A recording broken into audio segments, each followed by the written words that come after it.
Bismillahirrahmanirrahim. Assalamualaikum warahmatullahi wabarakatuh. Terima kasih Pak Ketua. Hari ini kita berjumpa bersama yang sangat rindu. Salam presisi. Kerinduan ini cukup dalam. 5 menit ya, Bib ya. Berapapun nggak apa-apa. Intinya kita rindu Pak.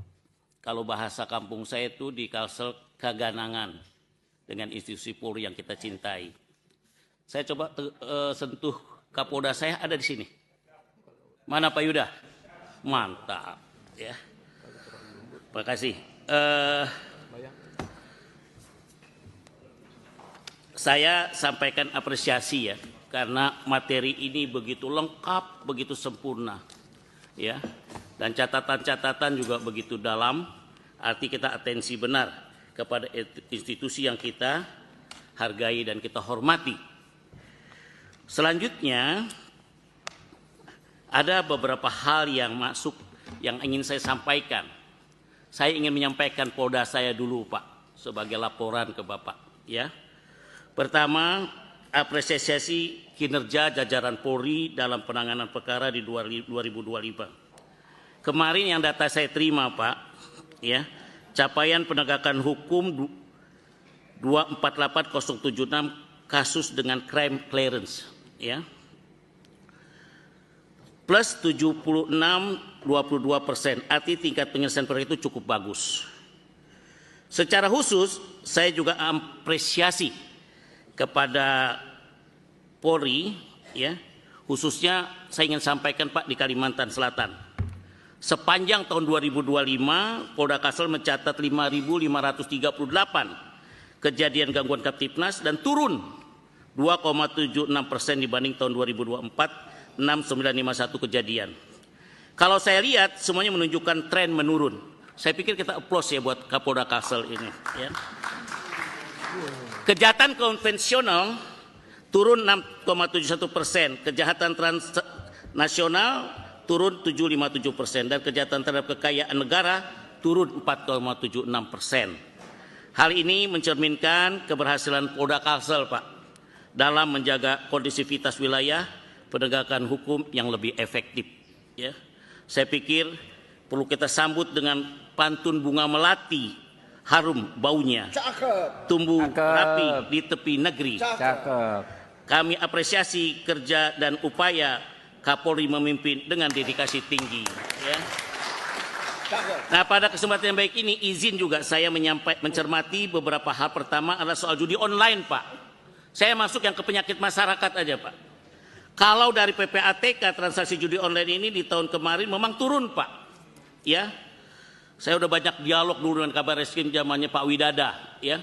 Kita turun langsung ke MA, kejaksaan, kita kerjasama. Nah, dalam catatan PPATK sepanjang tahun 2005 transaksi judi online mencapai 155 triliun. Mengalami penurunan signifikan sekitar 50% dibanding 2024. Yaitu 359 triliun. Semoga nanti Pak Sahar bisa dilanjutkan lebih kencang lagi Pak.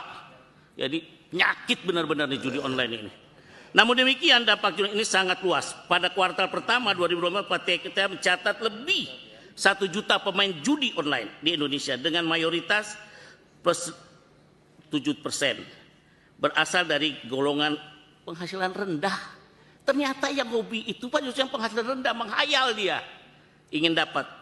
Saya minta Polri memiliki atensi khusus untuk persoalan ini Pak. Karena dampaknya luas, dampak judi ini juga ke persoalan Kamtipnas. Ya, ini juga tugas Dokter Bang Fadil ya. Jadi sangat berat ini. Hingga pada persoalan keluarga banyak perceraian yang disebabkan judi online. Sampai iklan di TV cerita perceraian itu ributan keluarga karena judi online. Tolong disampaikan paparan Pak ya. Nanti bagaimana strategi Polri ini Pak untuk menumpas judi online ini. Dan apa saja kira-kira kendala yang dihadapi oleh Polri. Selanjutnya, kedua soal narkoba. Setelah judi online, narkoba. Data yang saya miliki sampai Oktober 2005 jumlah kasus narkoba yang diungkap oleh Mabes Polri bersama jajaran 38.934 kasus. Saya membaca atas akumulatif nasional sepanjang 2025. Ya. Mencapai total sebesar 590 ton ya narkoba yang disita dari berbagai jaringan kriminal. Kalau saya saran Pak, dalam narkoba nih udahlah jangan banyak basa-basi. Hajar aja Pak orang-orang pengedar-pengedar bos-bosnya. Tunjukin di masyarakat Pak bahwa itu kita kerjakan dengan baik gitu, bukan pada pengguna. Jika dicermati, ganja masih mendominasi volume Pak. Barang bukti menunjukkan tingginya peredaran di berbagai wilayah. Sabu dan eskalasi memperlihatkan sindikat distribusi yang menggunakan rute darat, lautan, dan juga dengan cara jaringan digital. Ini menunjukkan dua tantangan yang perlu diperhatikan. Saya berharap bisa ditekan Pak pola kerja mereka ini semua. Selanjutnya saat ini sedang menjadi atensi politik Pak tentang kejadian di Polres Sleman. Mana Polres Jogja nih Pak Anggoro? Iya. Siap.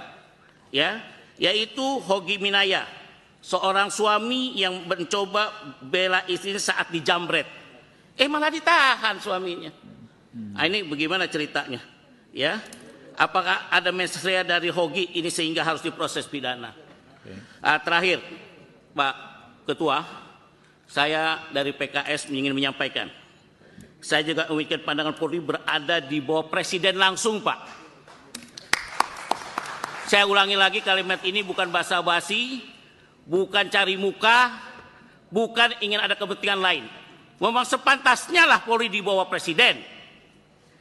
Karena Polri memiliki tugas menjaga Kamtipnas, menegakkan hukum perlindungan, pengayoman, dan pelayanan masyarakat yang bersifat nasional, lintas wilayah dan lintas sektor. Setuju ya Pak ya?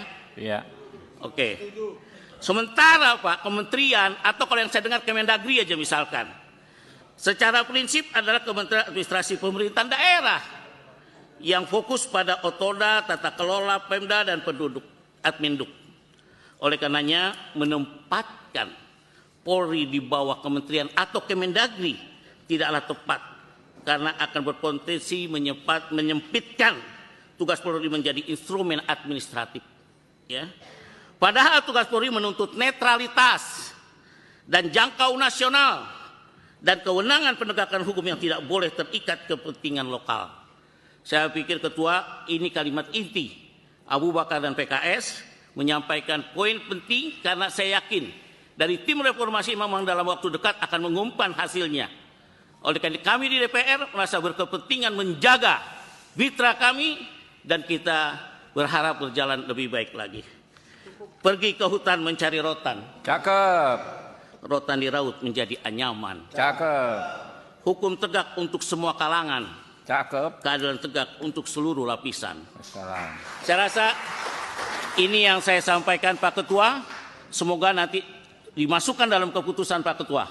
Ya. Bahwa jajaran institusi Polri tetap di bawah Presiden. Terima kasih. Oke. Assalamualaikum warahmatullahi wabarakatuh.